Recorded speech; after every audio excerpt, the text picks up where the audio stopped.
ଜାତୀୟ ଖେଳ ଦିବସ ସମ୍ବନ୍ଧୀୟ କେତେକ ଜିକେ ପ୍ରଶ୍ନ। ଜାତୀୟ ଖେଳ ଦିବସ ପ୍ରତିବର୍ଷ କେବେ ପାଳନ କରାଯାଏ? ଉତ୍ତର ଅଗଷ୍ଟ 29। ମେଜର ଧ୍ୟାନଚାନ୍ଦ କେଉଁ ଖେଳ ଖେଳୁଥିଲେ? ଉତ୍ତର ହକି। ଧ୍ୟାନଚାନ୍ଦ କେବେ ଜନ୍ମଗ୍ରହଣ କରିଥିଲେ?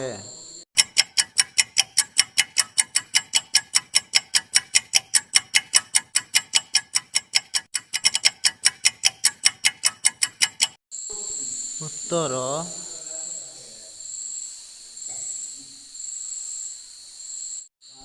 ମେଜର ଧ୍ୟାନଚାନ୍ଦ କେବେ ମୃତ୍ୟୁବରଣ କରିଥିଲେ? ଉତ୍ତର 3 ଡିସେମ୍ବର 1979। ଧ୍ୟାନଚାନ୍ଦଙ୍କର ପୂରା ନାମ କ'ଣ?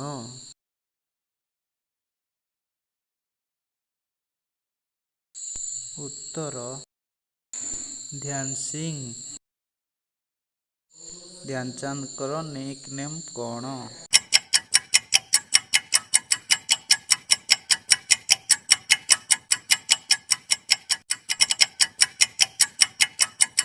ଉତ୍ତର ଦ ୱିଜାର୍ଡ।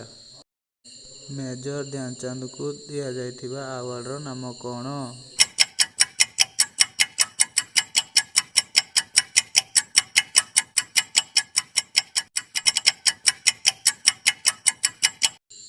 ଉତ୍ତର ପଦ୍ମଭୂଷଣ। ଧ୍ୟାନଚାନ୍ଦଙ୍କର ପିତାଙ୍କ ନାମ କ'ଣ?